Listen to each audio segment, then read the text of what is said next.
वफाकी वज़रा इस्लामाबाद में press conference कर रहे हैं। इधर जो एक आम तौर के ऊपर जो अशिया में महंगाई आती है उससे उसका बोझ जो है वो उसके ऊपर ना पड़े, और पूरी जो इस वक्त प्राइम मिनिस्टर साहब का अगर सबसे ज़्यादा वक्त सर्फ होता है तो वो महंगाई को नीचे लाने की जो कोशिशें हैं उसके ऊपर सर्फ होता है। और हमें इतनी तबाहाल मईशत हमें मिली थी कि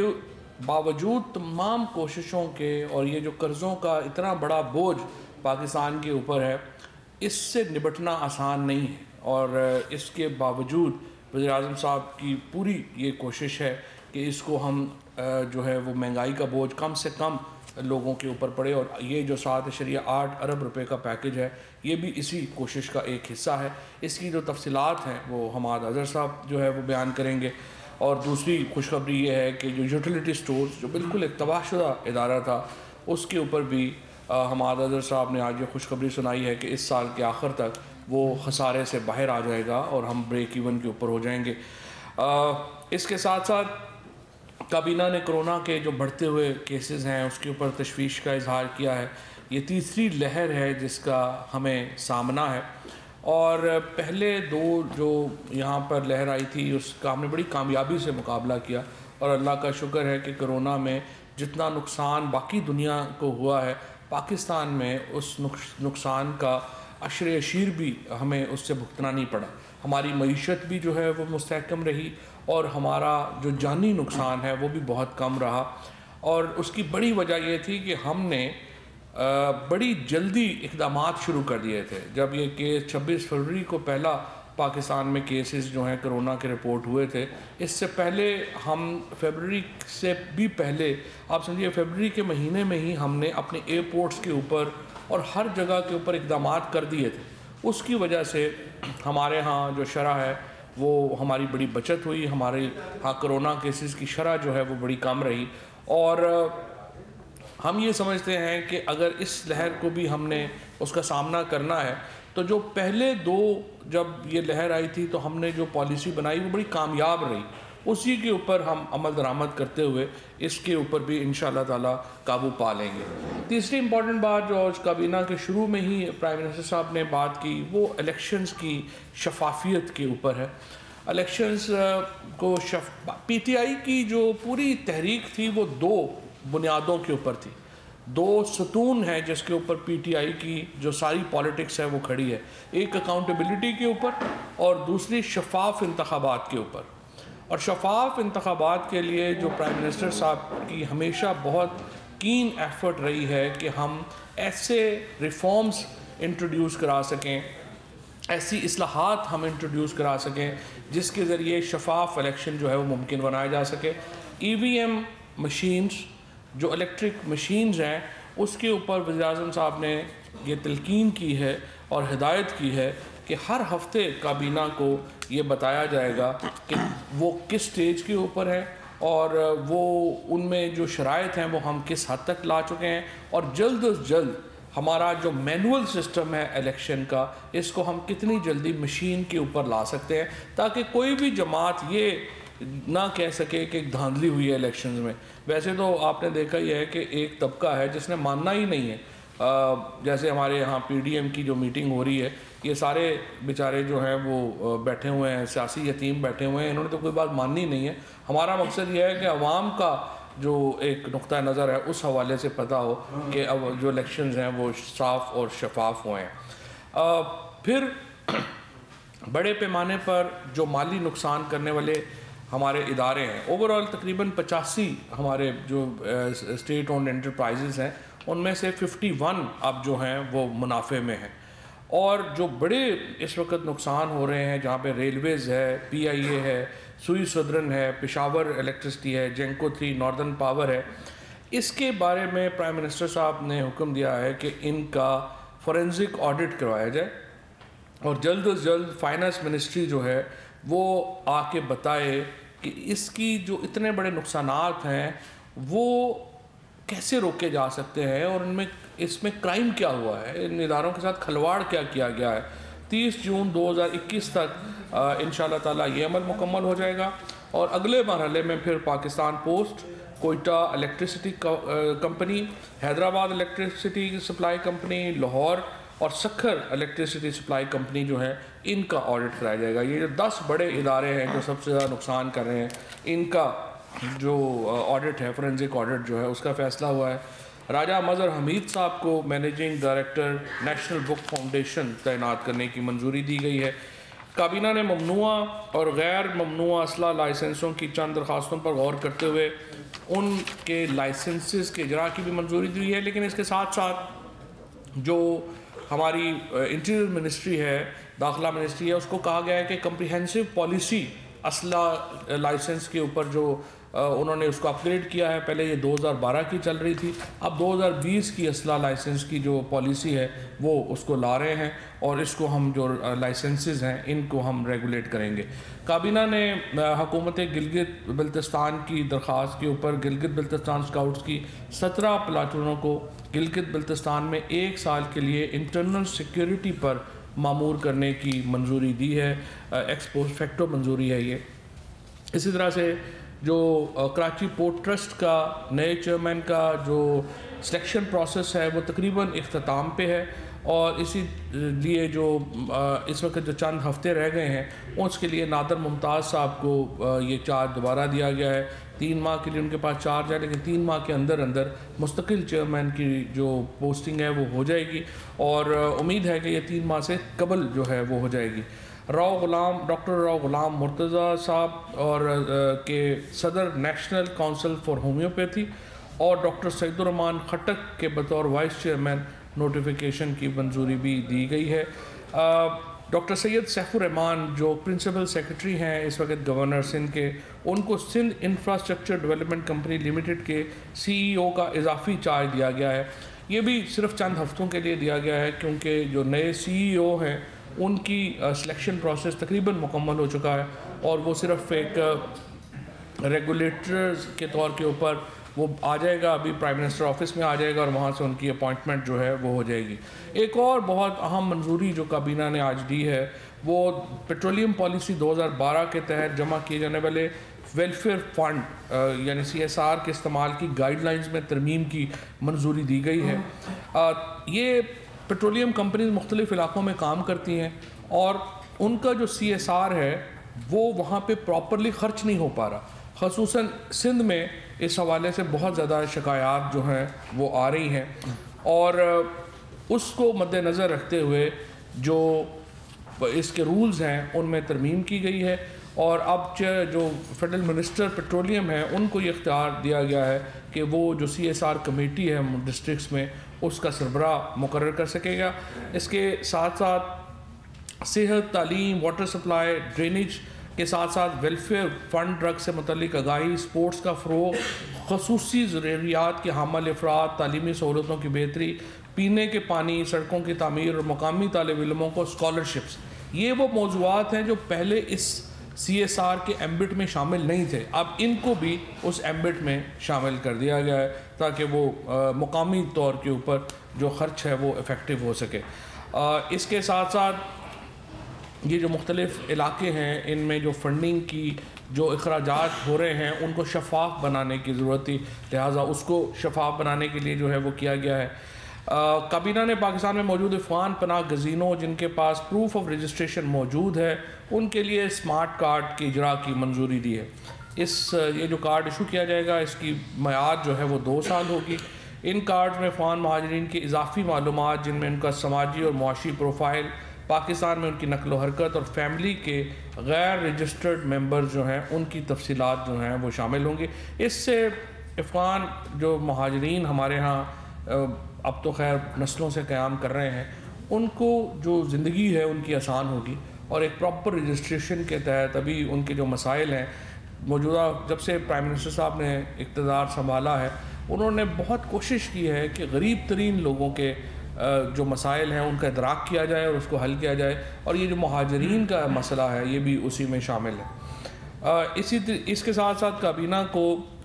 जो गैस डेवलपमेंट के प्रोजेक्ट्स हैं उनके ऊपर आगाही दी गई और काबीना को बताया गया कि इस रवां साल 4.5 लाख नए गैस मीटर्स लगे हैं और हदफ जो है वो 6 लाख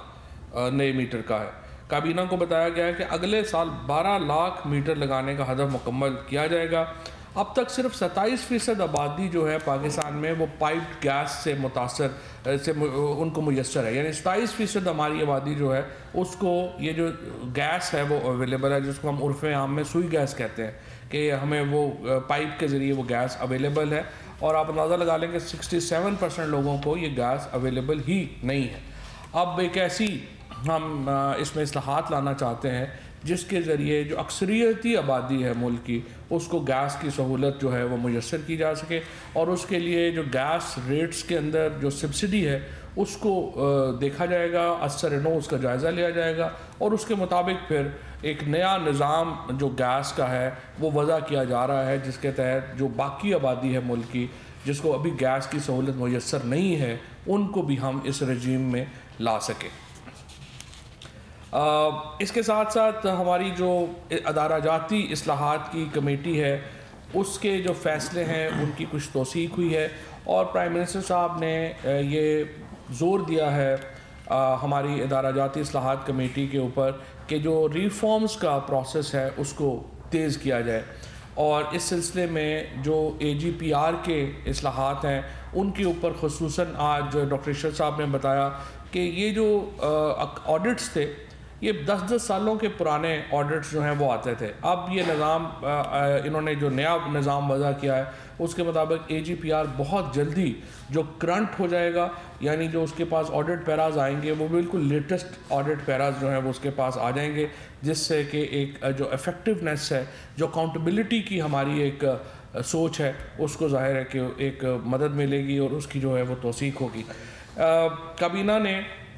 इक़्तिसादी राब्ता कमेटी के 10 मार्च 2021 के इजलास में लिए गए फ़ैसलों की तौसीक की।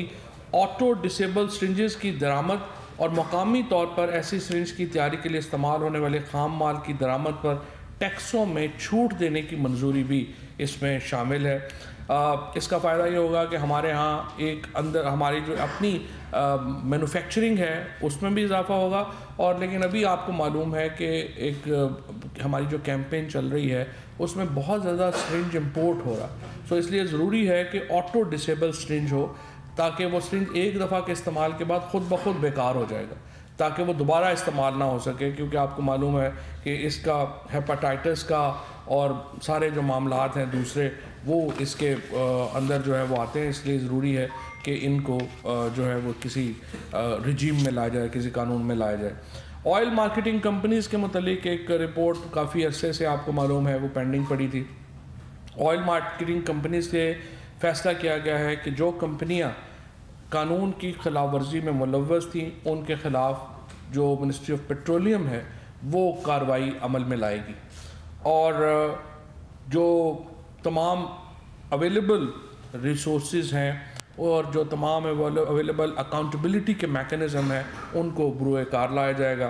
काबीना कमेटी बर तवानाई के 4 मार्च 2021, 11 मार्च 2021 और 15 मार्च 2021 के फ़ैसलों इजलासों में लिए गए फ़ैसलों की भी मंजूरी दे दी गई है। ऑन अब्बास बप्पी साहब की बतौर मैनेजिंग डायरेक्टर बैतुल माल इस्तीफ़े की मंजूरी दी गई है, क्योंकि वो सेनेटर इलेक्ट हो गए हैं, तो फ़िलहाल हमारा जो कानूनी राय यही थी कि वो ये जो बैतुल माल के सरबराह वो नहीं रह सकते, लिहाजा उनका इस्तीफ़ा जो है वो मंजूर कर लिया गया है। काबीना ने वज़ीर-ए-आज़म इमरान खान के प्रोग्राम कोई भूखा ना सोए की अफादियत को सराहते हुए कहा कि अब तक मौसूल होने वाले फ़ीडबैक के मुताबिक इस प्रोग्राम से बेसहारा और गुर्बत का शिकार अफराद को खातिर ख्वाह रिलीफ मुयसर आ रहा है। मुआवन ख़ुसूसी बराए समाजी तहफ़्फ़ुज़ ने बताया है कि अंदरून और बैरून मुल्क से मुख़य्यर हज़रात की जानिब से इस प्रोग्राम में हिस्सा डालने के लिए बेहद दिलचस्पी का इजहार जो है वो किया जा रहा है। काबीना को गरीब अफराद को एहसास प्रोग्राम के तहत टारगेटेड सब्सिडी के फराहमी के प्लान से भी आगाह किया गया है, और प्राइम मिनिस्टर साहब ने इस प्लान के ऊपर भी बड़ी कीननेस का इजहार किया है कि इसको जल्द अज जल्द जो है वो इम्प्लीमेंट किया जाए। इसके साथ प्राइम मिनिस्टर साहब ने तमाम जो फेडरल सेक्रेटरीज़ हैं उनको ये हदायत की है कि वो हर महीने कम से कम एक बार बलूचिस्तान का दौरा करेंगे, और उससे ताकि जो वहाँ के मसाइल हैं उनको वहीं पर हल करने का एक मेकनिज़म जो है वो हो सके। इस सिलसिले में प्राइम मिनिस्टर ऑफिस सर्कुलर पहले ही जारी कर चुका है, लेकिन इसको रीइटरेट किया गया है और बलूचिस्तान में काबीना के जो फेडरल सेक्रेटरी साहिबान हैं वो शेड्यूल अपने बनाएंगे और महीने में कम से कम एक दिन जो है वो वहाँ पर तशरीफ़ लेके जाएंगे। ये आज के इम्पॉर्टेंट फ़ैसले थे। अब मैं हमारे सबसे रिक्वेस्ट करूँगा कि जो हमारे मईशत से मुतल्लिक मामलात हैं उनके ऊपर बात करें। जी बहुत शुक्रिया। सबसे पहले तो ये कि यूटिलिटी स्टोर्स के लिए आज काबीना ने 7.8 अरब रुपए का पैकेज, रमज़ान पैकेज मंजूर कर दिया है। ये 19 आइटम्स पे मुश्तमिल है और जो करंट मार्केट की प्राइसेस चल रही हैं मैं आपको बता देता हूँ। आटे पे 30 रुपये 50 पैसे का डिस्काउंट, शुगर पे 40 रुपये किलो सब्सिडी दी जाएगी, घी पे 43 रुपये किलो, ऑयल पे यानी तेल पे 20 रुपये केजी, दाल चना पे 15 रुपये किलो, दाल मूंग पे 10 रुपये किलो, दाल माश पे 10 रुपये किलो, दाल मसूर पे 30 रुपये, वाइट ग्राम पे 25 रुपये, बेसन पे 20 रुपये किलो, खजूरों पे 20 रुपये किलो, चावलों पे 10 रुपये किलो और इसी तरह ब्रोकन राइस जो होता है उसके ऊपर 12 रुपये किलो और मुख्तलिफ सिरप्स पे, दूध पे और मिर्चों पे भी ये सब्सिडी दी जाएगी। पहले जो सब्सिडी है यूटिलिटी स्टोर्स की वो सिर्फ 5 अशिया पे थी, लेकिन रमज़ान के महीने में ये 5 से बढ़ के 19 अशिया पे चली जाएगी। इसके अलावा यूटिलिटी स्टोर्स के हवाले से मैं आपको ये भी बताता चलूँ कि जब हमारी हुकूमत आई थी तो इसकी सेल सालाना 10 अरब के करीब थी। इस साल हमारी सेल जो ख़त्म होएगी वो तकरीबन अल्हम्दुलिल्लाह 100 अरब के करीब होएगी और ये साल वो साल भी होएगा कि जब इंशाअल्लाह ताला यूटिलिटी स्टोर्स ब्रेक इवन करेगा और ये बड़ी दहाइयों के बाद ऐसे होएगा कि यूटिलिटी स्टोर्स जो है वो अपने तमाम खर्चे भी पूरे करेगा और हो सकता है कि इंशाअल्लाह कोई मुनाफा भी जनरेट करे। दूसरी चीज़ ये यूरिया के हवाले से, फ़िलहाल हम आदादोशुमार इकट्ठे कर रहे हैं लेकिन लग रहा है कि इस मरतबा रबी सीज़न के अंदर हमारे किसान भाइयों ने जो यूरिया की मिकदार कंज्यूम की है वो शायद 10 साल की सबसे बुलंद तरीन सतह पे जाए और ये एक अच्छी चीज़ है। और हमने इस बुलंद तरीन सतह के बावजूद हमें यूरिया इंपोर्ट ना करना पड़ा क्योंकि हमने बर वक्त पिछले साल 2 छोटे यूरिया के प्लांट चला दिए थे। उसी अच्छे तजर्बे को सामने रखते हुए हम 2 प्राइवेट सेक्टर के अंदर जो छोटे यूरिया के प्लांट हैं वो अभी से ही मार्च से ही हमने चलाने का फ़ैसला किया है और काबीना ने उनकी मंजूरी दे दी है। इन प्लांट चलाने से ये फ़ायदा होता है कि आपकी लोकल सप्लाई बढ़ जाती है, कीमतों में बेहतरी आती है और आपको महंगा यूरिया बाहर से इंपोर्ट नहीं करना पड़ता है। इसके साथ साथ आज हमारे पास जो बड़े पैमाने की सनत है जिसे लार्ज स्केल मैन्युफैक्चरिंग कहते हैं उसका डेटा भी मौसूल हुआ है और वो बड़ा खुशाइन डेटा है। जनवरी के महीने में बड़े पैमाने की जो सनत है, मैन्युफैक्चरिंग है, उसमें 9.1% की ग्रोथ हमें देखने में आई और मजमूई तौर पे जुलाई से लेकर जनवरी तक का जो पीरियड है जिसमें कोविड का भी लॉकडाउन शामिल है और सर उसमें भी 7.8% हमें ग्रोथ नज़र आ रही है और लग रहा है कि इस वक्त जो हमारी इंडस्ट्री है वो तकरीबन फुल कैपेसिटी के करीब जाती जा रही है, जो कि खुशाइन बात है। इंडस्ट्री के इन अच्छे नंबर्स का फ़ायदा ये है कि इससे हमारा जो इकोनॉमिक ग्रोथ का यानी कि मईशत की जो बढ़ने की रफ्तार है उसके जो हमारे अर्लियर फोरकास्ट्स थे मुझे पूरी उम्मीद है कि इंशाल्लाह ताला वो अपवर्ड्स रिवाइज होएंगे। जो पहले आलमी इदारों ने भी जो फोरकास्ट्स किए थे और जो हमने भी किए थे इंशाल्लाह ताला उससे ज़्यादा तवक्को की जा सकती है क्योंकि इंडस्ट्री के अंदर हमें बहुत अच्छी और मुसलसल मुस्तकिल एक अच्छी ग्रोथ जो है वो नज़र आ रही है। कीमतों के हवाले से सूबों को भी ये तजवीज़ दी जाएगी कि जिस तरह वफाकी हुकूमत जो है वो बर वक्त आटे की इंपोर्ट करती है, चीनी की इंपोर्ट करती है, यूटिलिटी स्टोर्स के लिए बड़े पैकेजेस रमज़ान के लिए अनाउंस किए हैं, तो सूबे भी रमज़ान के अंदर सहूलत बाज़ारों के ज़रिए और रमज़ान बाज़ारों के ज़रिए अपने अपने अलहदा बंदोबस्त करें जहाँ पे ये रोज़मर्रा की खाने की आइटम्स जो हैं उनको खुसूसी रियायत के साथ दिया जाए। खुसूसन सिंध, उसकी वजह यह है कि आपने देखा कि सिंध ने बहुत देर की गंदम की रिलीज़ में, जिससे हमारी जो औसतन कीमत है वो ऊपर चली गई आटे की पूरे पाकिस्तान में। आज भी अगर आप पाकिस्तान ब्यूरो ऑफ स्टेटिस्टिक्स का डेटा देखें और अक्टूबर से ये मुसलसल चीज़ आपको सामने नज़र आएगी कि सिंध से जो डेटा आ रहा है वहाँ हमारे सिंधी भाई जो हैं वो उनकी सिंध हुकूमत की इस पॉलिसी की वजह से उन्हें महंगा आटा आज भी मिल रहा है बनिस्बत बाकी सारे पाकिस्तान के, खुसूसन पंजाब के, जिन्होंने बर वक्त रिलीज़ शुरू की और वहाँ पे हमें आटे की बोरी की जो कीमत है वो जल्दी नीचे जाती नज़र आई। मईशत मैं समझता हूँ कि सही रुख में जा रही है और करंट अकाउंट डेफिसिट जो था वो सरप्लस में तब्दील हो गया। आपने देखा कि डॉलर जो है वो भी पीछे की तरफ आया है। 156 रुपये तकरीबन आज उसका ट्रेडिंग का हमारे पास जो इंडिकेशन आई है। हमारे फॉरेन एक्सचेंज के रिजर्व्स बढ़ रहे हैं जो पिछली हुकूमत ने तकरीबन ख़त्म कर दिए थे। बर वक्त रीपेमेंट्स हो रही हैं। IMF का जो प्रोग्राम है वो रिवाइव हो चुका है और हमें बाकी भी तमाम जो एक्सपोर्टर्स के अंदर हमें बहुत ज़्यादा एक एक्साइटमेंट नज़र आ रही है। हमें नए एक्सपोर्ट के एवेन्यूज़ खुलते नज़र आ रहे हैं और जैसे कि मैंने आपको डेटा दिया बड़े पैमाने की सनत का, तो उसके अंदर भी हमें अब 9% के करीब ग्रोथ जनवरी में देखने में आई, जो कि बहुत खुशाइंद है। इससे रोज़गार भी पैदा होएगा, इससे मईशत का पहिया भी चलेगा और मुल्क की पैदावार भी बढ़ेगी। बहुत शुक्रिया।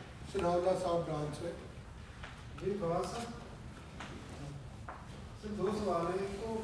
शबीर साहब आज आया नहीं, उनका भी बता दें कि वो कब दोबारा से उनका नोटिफिकेशन हो रहा है, हो रहा है या कोई चेंज आ रहा है इसमें। दूसरा, आपने एक वो आइटम एक बताया हुआ है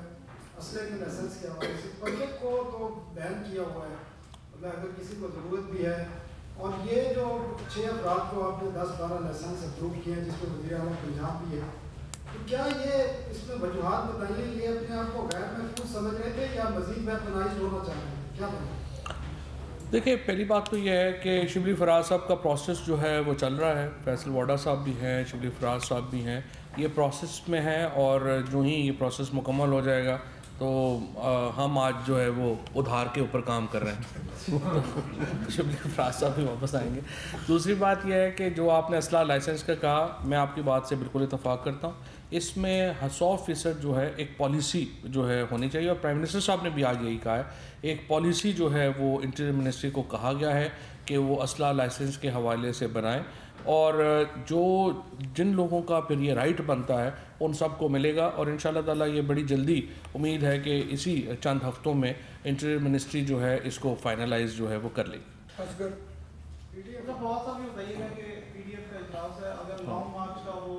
फैसला करते हैं तो हुकूमत की क्या पॉलिसी होगी, उनको आने देंगे, रोकेंगे? और हमारे साथ ये बताइएगा कि यूटिलिटी स्टोर्स को पिछले साल में बड़े पैकेजेस दिए गए,